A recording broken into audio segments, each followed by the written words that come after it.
We have finally arrived to the final episode of Kings and Generals 30 Years War series, Lens and Prong.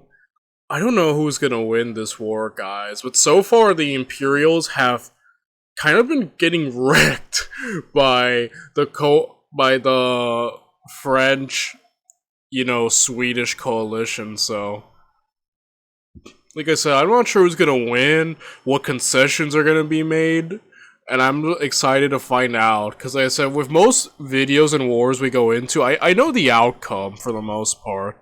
You know what I mean? All I know, just thanks to hindsight, is that the Holy Roman Empire continues, the Habsburg, Austrian Empire continues. Yeah, other than that, I guess, there's no complete destruction of any institution that I can think of, but, I don't know what the heck how this is gonna all wrap up. So let's just get to it and find out, shall we? Let us see Lens and Prong, the thrilling conclusion of Kings and Generals 30 Years War series.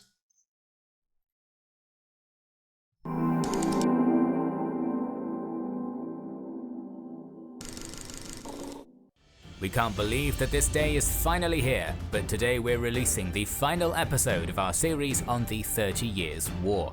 As all sides were by now exhausted, the armies tried to score victories in order to strengthen the position of their diplomats at the negotiation table. This led to two battles on two faraway fronts, as the French and Spaniards fought at Laon while the Swedes attacked Prague. With half of Bavaria under Franco-Swedish control, Elector Maximilian continued sending panicked letters to the Emperor Ferdinand, asking him for reinforcements or to end the war. However, there were no armies to spare, so the Emperor continued demanding that his diplomats get a peace deal and sent his own letters to his cousin, the King of Spain, Philip, pleading for help. The Habsburg monarch had problems of his own. Portugal and Catalonia were fighting for their independence, supported by the French, and the situation was critical in the east, as Condé was operating here. Yeah, Condé left because of dysentery. It's funny to just see him now. He's in Spain in a different war now. Thankfully, things were about to change. Political circumstances in France. Yeah, but the reason is France really wanted to limit the Habsburg power, and as we see, at one point the Habsburg had Spain under their control, and in a weird way they kind of surrounded the French, right? Habsburg Spain, Central Europe under the Holy Roman Empire. Yeah, like you can see that the French were going all in and trying to limit and basically end the power of the Habsburgs. Were growing tense, as the higher nobility was unhappy with Mazarin's centralization efforts, while the lower classes and the parliament were protesting the tax burden brought by war. Commander of the French troops in Flanders, Gaston of Orléans, was one of the leaders of the aristocrats, and he returned to Paris to take part in the events. The Dutch Republic had been passive in its war against Spain for some time now, as the two sides fought to a bloody standstill, and with the death of their leader, Frederick Henry, in 1647, the desire to continue fighting faded even more. Despite the protests of Frederick Henry's son, William II, 6 out of 7 Dutch provinces voted in favour of peace. In January 1648, Spain and the Dutch Republic signed the Peace of Münster, ending the 80 Years' War between them. Wow. This freed up the 25,000-strong army under Archduke Leopold to attack the French, and he started doing just that to force Condé to leave Catalonia. The French leader was moving fast and recruiting on the go, but before he arrived at the front, the Archduke used the inaction of the French Marshal Ranzau to besiege the strategically crucial Courtrai in April. However, the Spaniards got bogged down, as the heavily outnumbered garrison proved to be stalwart. This bought Condé enough time to reach the region, bringing the total strength of the French armies to 23,000, comparable to the Spanish. To get a supply line for Courtrai, Condé attacked Ypres on May 12th, and the city fell 10 days later. Still, Condé didn't have enough time to reinforce Courtrai, and it was conquered by Leopold on the 23rd. In June and July, armies maneuvered around, wrestling for position, and the French commander sent a contingent under Ranzau to attack Ostend. However, the Spaniards were able to read the situation. Their detachment, commanded by Fuensaldana, managed to ambush and destroy Ranzau's troops to the north of Dixmude. This handcuffed Condé, and the enemy now had a numerical advantage, so he failed to stop another Spanish unit under Sfondrati from taking Furnes in early August. The French commander was unusually patient, and for a good reason. His long-term captain, Johann von Erlach, was marching from Germany with 3,000 fresh reinforcements. Leopold used that to march to Vanneton, 40 kilometers away from the French positions at Bethune. On the 12th of August he moved south, leaving detachments to keep an eye on the enemy garrisons, and 2 days later his vanguard clashed with the French defending the crossing of the river La Loire. On the 15th, the Spanish Archduke decided to take Laon in order to cut Condé from his supply base at Arras and continued south. Condé united with Erlach on the next day and started chasing the Spaniards. On the 17th, the Spanish army reached Laon and besieged it using part of their forces. The garrison was small and had little hope to resist for long, and Leopold's troops immediately started bombarding the walls of the city. The French arrived at the scene by the end of the day. Condé wanted to relieve the defenders immediately, but the Spaniards knew of his approach from their scouts and turned most of their forces north just in time to prevent the foe from attacking. Their army now occupied a hill to the northeast of the village of Liévin, a position that even the bold Condé didn't dare to attack head-on. This is odd. Seeing Condé be more cautious, it's a weird thing to see. I'm not used to Condé being cautious. That's either telling that like the war must finally be getting to everyone. It's the war weariness, like 30 years of war non-stop. Like war weariness has to like be setting in, right? Everyone must be sick of this already. But yet still forced to keep fighting, you know? On the 18th, Condé ordered his army to form up between the villages of Grenay and Luce, hoping that his counterparts would take the bait and attack. But Leopold, or most probably his chief officer Beck, ignored it. Left with no support, the garrison of Laon resisted the Spanish assaults for a day, but this was futile, and early on the 19th they finally capitulated. A small unit was left in Laon, while the rest of the attackers joined the main body. The leader of the French army found himself in a difficult situation. Laon was critical for the supply lines connecting Arras to the recently conquered Bethune and La Bassée, but there was no way to reclaim it at the moment. At the same time, the French marched to Laon double time, leaving their supplies in La Bassée, so the army was growing hungry. The obvious choice was to reposition to Arras. Yeah, that's really bad. Man, and also just their great defensive position the Imperials have. I don't know, even Condé himself won't dare to try to attack it, so like, what can he do? Which was to the south, but Condé wasn't eager to cede territory, and instead, in the early morning of the 20th, commanded his army into marching columns and started moving north. It seems that the Spanish leadership didn't want to go after the retreating foe immediately, but a few cavalry squadrons of Ligneville were sent to scout ahead at 5:30 AM, and they managed to surprise the French rearguard due to the darkness. Without much of a fight, the rearguard dispersed, and Ligneville crashed into the personal guard of Condé. Oh. The French general was almost captured, but barely escaped and fell back behind the approaching infantry battalions. Overextended and facing more opposition, the Spanish commander returned to his position. The Spanish leadership was extremely encouraged by this small victory, and Beck, who was the most experienced Spanish general, wanted to avenge the defeat at Rocroi, was pressuring Leopold into allowing him to attack Condé, and he got permission at 7 AM. The Archduke left the army immediately afterwards. On the other end of the field... Okay, I'm a bit iffy about this.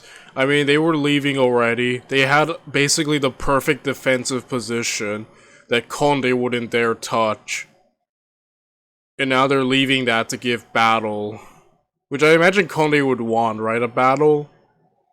I don't know, man. Yeah, I'm not sure. I guess we'll see if Beck was right or not, I guess. You know, I'm not sure. But... The French commander realized that retreating through open terrain might be deadly, so he ordered his troops to get into fighting formation to the east of the village of Maison-Gabre. The Battle of Laon, pitting Beck and Condé against each other for the second time after Rocroi, began at 8 AM on August 20th, 1648. The Spanish army consisted of 9,000 infantry in 16 battalions, the majority of them from Spain, but also from Germany, Italy, Flanders, and even Ireland, alongside 9,000 cavalry in 60 squadrons, mostly from Wallonia and Lorraine. They also had 38 guns. The French had 7,000 footmen divided between 12 battalions, most of them from France, with battalions from Scotland, Switzerland, and Italy, while their cavalry totaled 9,000 split into 45 squadrons. Although the French had just 18 cannons, their artillery technology and officers were superior. It should also be noted that the Spanish battalions and squadrons had fewer soldiers than those of the French. The armies were slowly getting closer to each other. Beck left his cannons on top of the hill, defended by a few squadrons, hopeful that the height would allow them to inflict damage, but the few volleys they fired were ineffective and missed. Unlike his conduct at Rocroi, the Spanish commander was acting hastily, and that led to disorder in his lines. Yeah, that's what's getting to me too. Like, Beck is like, you know, I need to avenge my former loss, and now forcing this battle, essentially. I don't know, like I said, for all I know, he's about to pull off the win, but I am a bit nervous and worried about how much he's rushing this, you know what I mean?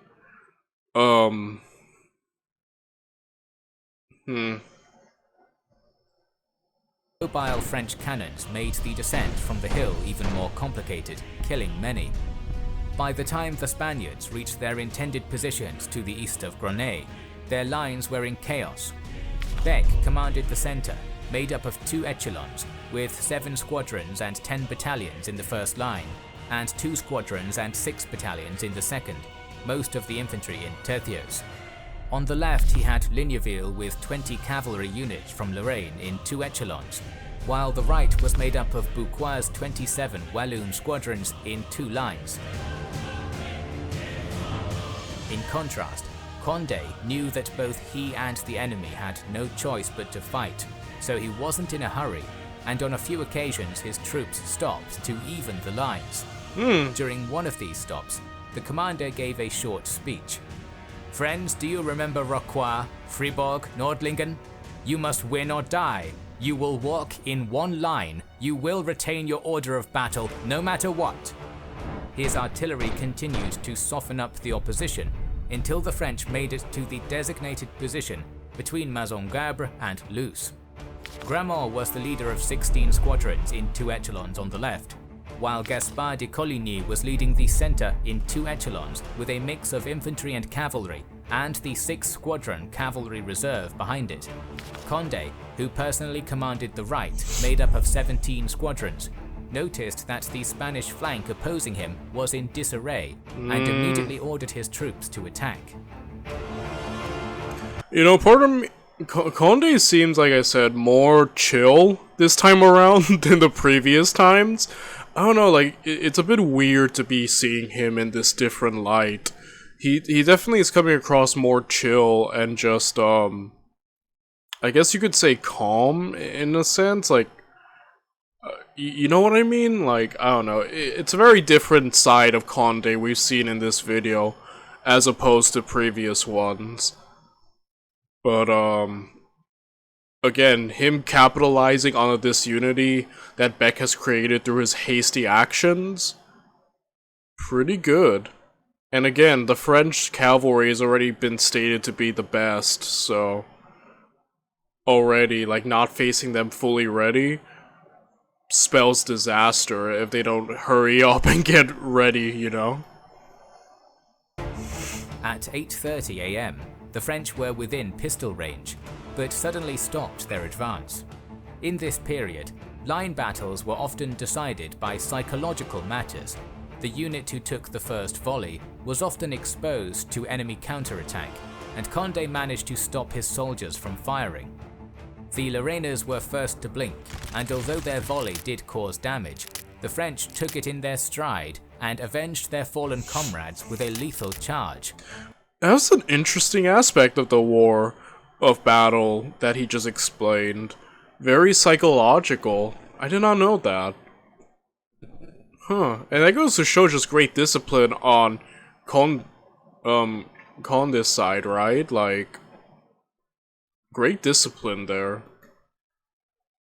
In a matter of minutes, the first echelon of the Spanish left was dispersed. The second line countercharged, and despite Conde's personal bravery, were able to stop his horsemen. But Erlach, who read the situation perfectly, brought his reserve cavalry forward and attacked Ligneville from the left. Attacked from the front and flank, the Lorrainers weren't able to hold for long, and by 9 am were fleeing. The leader of the Spanish right, Bucquoy, was a veteran of countless battles against the French, and he was used to the daring charges of their cavalry, which were usually countered by pistol or musket volleys and then swords. However, alright, so Conde won the battle on his right. So good start for the French overall. Gramont decided to change this rhythm. To the surprise of the Walloon horsemen, the French gallop stopped just within musket range, and as the officers were still not able to form up their troops, they discharged the volley, which was ineffective. Immediately after that, Gramont charged into the enemy, and after a short engagement, the Walloons broke and were driven off the field. So the French have won the cavalry battle, holy crap. And, you know, he mentioned right there that the way to stop the French cavalry was through, their musket fires and whatnot. It seems like the French have learned, and their great kind of show of, like, restraint by stopping suddenly helped them prevail on both sides of the wings. It seems like the French have learned from their weaknesses in their cavalry and capitalize on their enemies' mistakes to win the left and the right, essentially. After 9:30 am, Gramont and Conde met in the vicinity of Liévin and then charged uphill, dispersing the Spanish reserves and taking their artillery. Oh. In the center, the battle was much more difficult for the French. Initially, they attacked the Spanish center and successfully pushed back the line. But at some point, the French and Swiss Guard regiments became the victims of their own success. They advanced too much, and when the Spanish cavalry in the center counterattacked, the rest of the French center was forced to retreat, and these 3 battalions were basically surrounded. Dang. Suffering from success. Oh snap! Conde's really right behind. He's about to hit them from the back. Pause. But holy crap. Taking heavy casualties, the guard units slowly retreated, but the Spaniards were chasing and pushed beyond the second French center echelon, taking over the enemy artillery. Thankfully for the French, buoyed by the Scottish and Picardy regiments, they were able to reform their lines and stop the Spanish advance. The Scottish are mad lads, literally, in every sense of the word. When they appear, they're usually incredibly effective. So yeah, I've taken note. That is when the Spanish center realized that its flanks were gone and it would soon be attacked from all sides. While cavalry squadrons and the infantry that was on the left managed to break away and retreat, the majority of the center was entrapped by Condé and Gramont. Unlike Rocroi, there was no lengthy resistance, and Beck's units surrendered.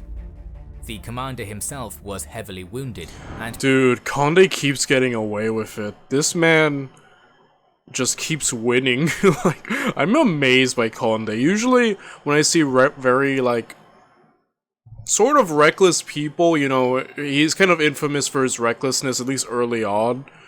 I think like, oh man, that's a recipe for disaster, but this man's luck is astounding. He keeps just winning. He can't keep getting away with it, but he can apparently, because he's doing amazing, honestly. And he defeated Beck. Again, like, I'm kind of amazed by Condé and how far he's come. And Beck's like,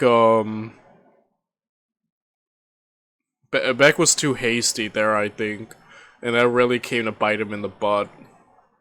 Became a prisoner of war, dying 10 days later, despite the efforts of the French surgeons.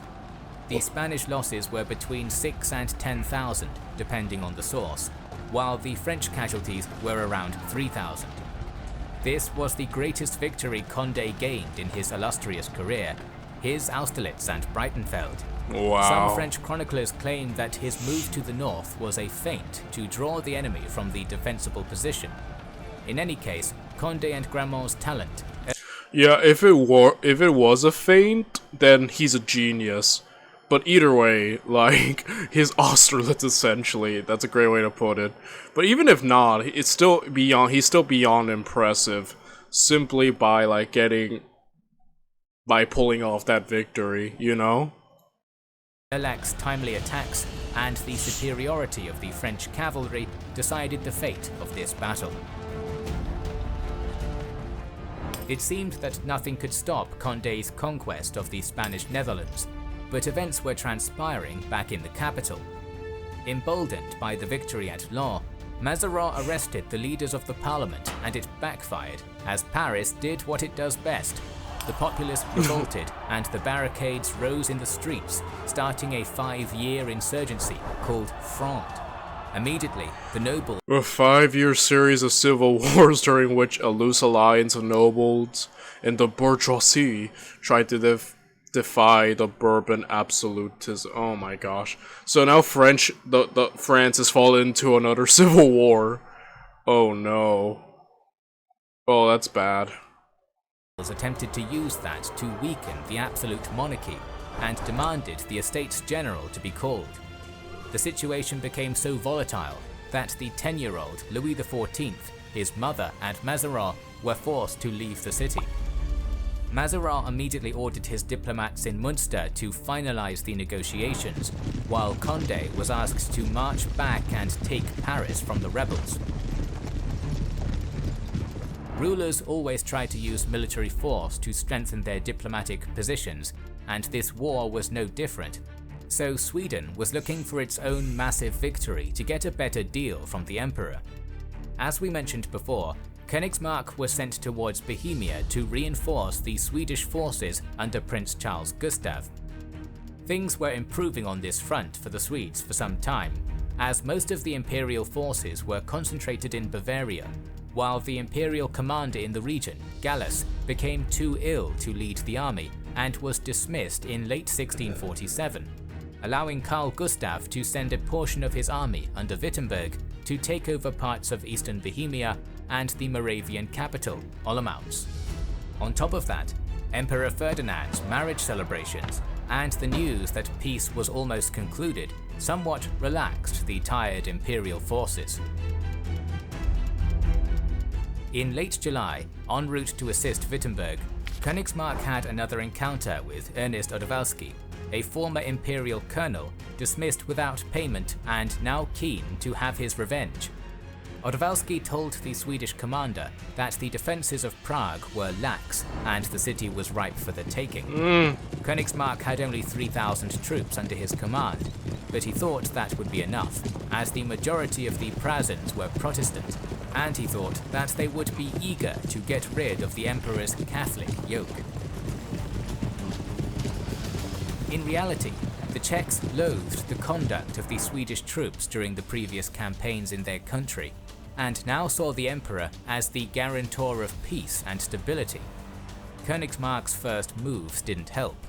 Instead of approaching the city peacefully, the Swedish leader listened to the wrathful colonel, deciding to attack to get the Czechs' submission. The Swedes advanced to the city from the west, and were noticed by the commander of the city, Field Marshal Rudolf von Colloredo.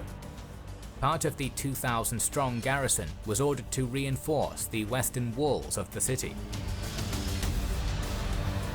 Odowalski, who was stationed in Prague before, knew its weak points and the fact that the western walls of the city were being reinforced, but the works were not over.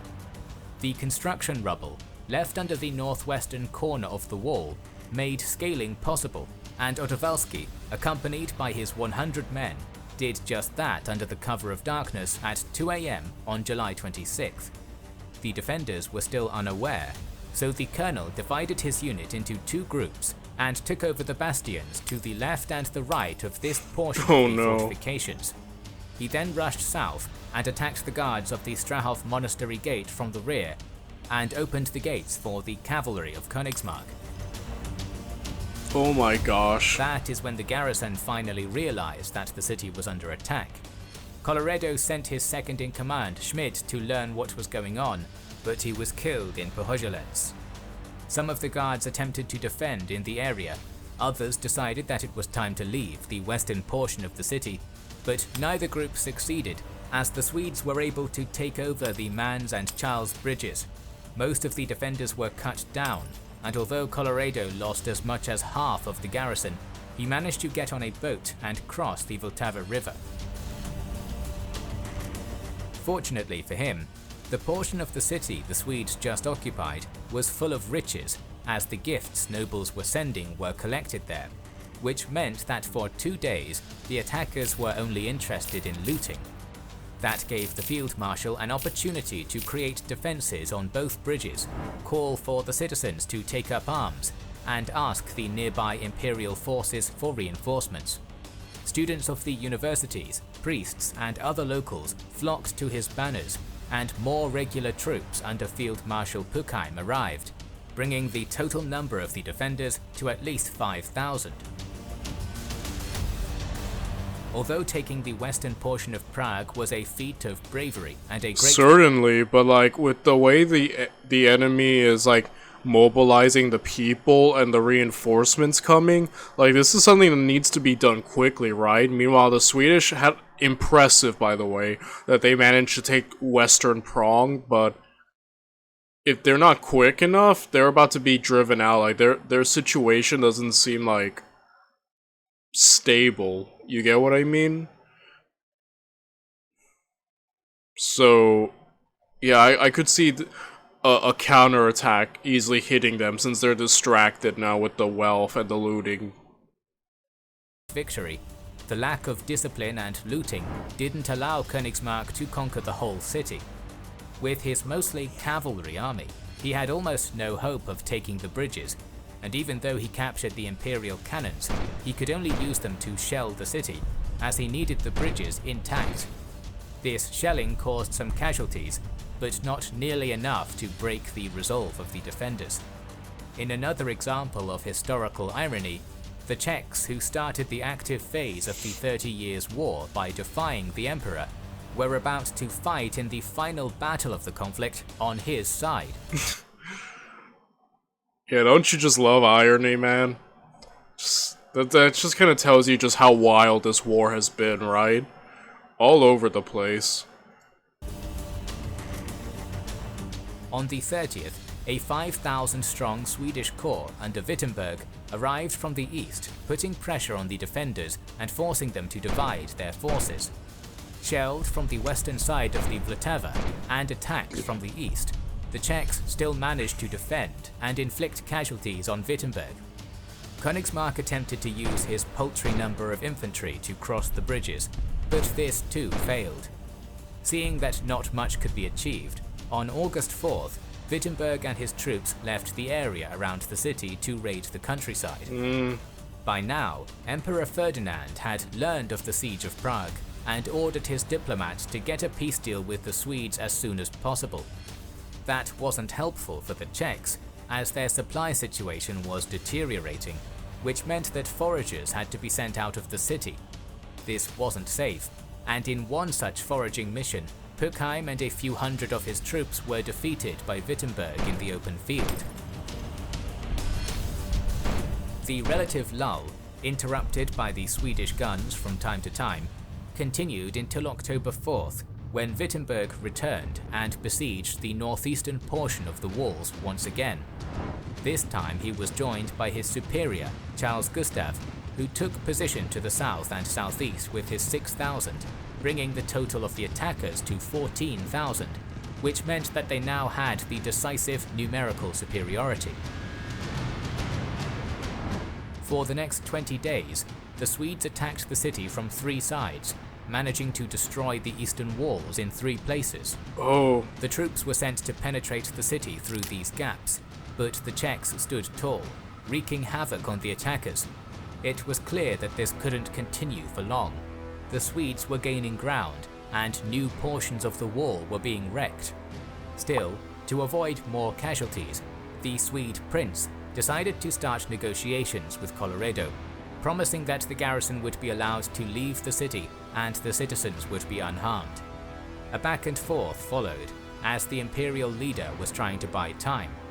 Finally, Charles Gustav realized that he was being played and broke off the talks. Okay, this is going much better than I thought. I thought surely that enough reinforcements would come and drive them from the west, but so far now it's just the north. This side is just now, like, completely besieged, and the Emperor's best response is to get peace as quickly as possible, which isn't good. Oh no.